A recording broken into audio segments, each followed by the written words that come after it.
Let's bring in Mick Mulvaney now. He's the White House Chief of Staff. We've got a lot of cabinet ministers and secretaries arriving at this event there in Washington, D.C. It is getting to the, festive end of the year, Mick. And look, I think Pete Hegseth has been under a bit of pressure, but today there's another name that might be cut.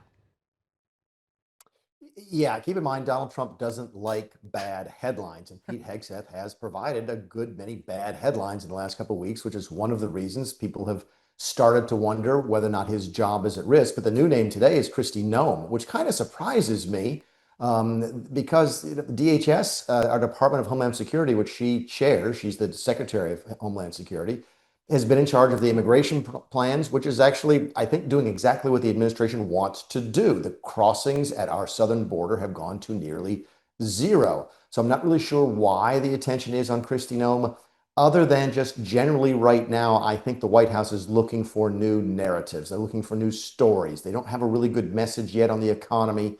The Republican Party did very poorly in the off-year elections a couple weeks back. They're losing members of the House of Representatives. There's infighting on Capitol Hill amongst Republicans. So it may be they're just looking for a new narrative. But when that happens, sometimes even folks who are doing a good job get the sack. Right. What about Hegseth as well? I mean, he said in the last couple of days that he would have ordered this double tap, this double strike. But that has been quite controversial, hasn't it? It has been. And here again, this is interesting to me as an observer because it's one of the places that the Republican Party on the Hill, the Senate and the House, have started to push back a little bit on the Trump administration. Up until this point, the only place that the Republicans, the other elected Republicans, have really pushed back on Donald Trump was on the Epstein files. So we saw how that ended. But now you've got some very high-profile Republican senators and high-profile Republican House members starting to call Hegseth's decision-making, especially regarding these Venezuelan drug boats, into question. Again, it's not a crack yet. It's not a fissure in the party, but it is one of those places that bears watching because as we get closer and closer to the midterms, more and more Republicans might decide that maybe 100% sort of loyalty to Donald Trump isn't as good politically as maybe 95. Mick, just hold tight there for a second. Pam Bondi is making a few comments. I want to ask you something on a whole different topic. The National Guardsmen who were killed here in D.C. Are there any plans to posthumously raise the rank to somehow honor the National Guardsmen who were here? So thank you for asking that. Sarah's family, they're amazing, and I don't know how they're handling this and dealing with the grief, but I'll talk to the Guard about that. I know they have something special in mind for her and for Andy. I spent today with my husband in the hospital with Andy's family, and I can report Andy Wolf, of course, our guardsman who was shot, and he's remarkable. He's a miracle. I was with the doctors. I was with the family. He's a linesman full-time in West Virginia, and there were about 10 linesmen there from West Virginia with his family. Andy moves. He hugged his father last night.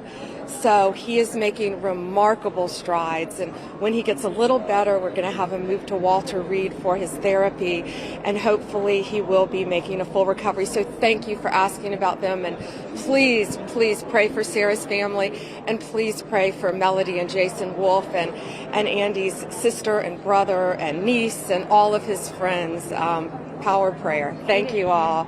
Thank you. Yeah, Pam Bondi there talking about, she's of course the US Attorney General, talking about the National Guards that were shot in Washington, D.C. Mick Mulvaney, one has died.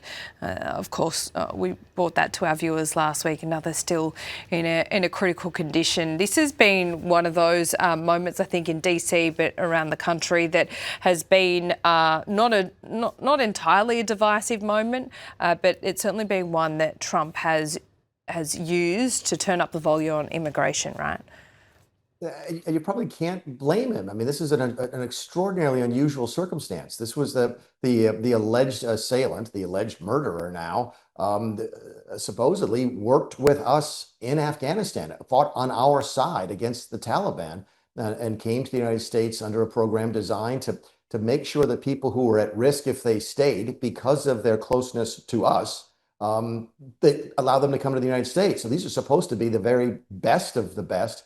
And something happened here. I don't know if we still don't know yet if it was PTSD, some type of other mental issues. There's some discussion now whether or not the Taliban was blackmailing this guy with other family members that are still back home in Afghanistan. So there's still a good bit to find out. But yeah, it probably shouldn't surprise anybody that a very, very high profile, terrible event in Washington, D.C., so close to the White House, literally 2 blocks to the White House, isn't causing sort of a larger discussion about our immigration programs. And again, this is not illegal immigration.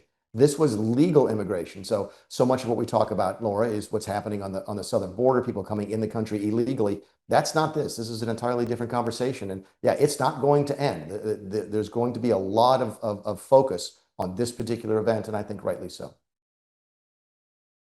Thanks so much for your time, as always.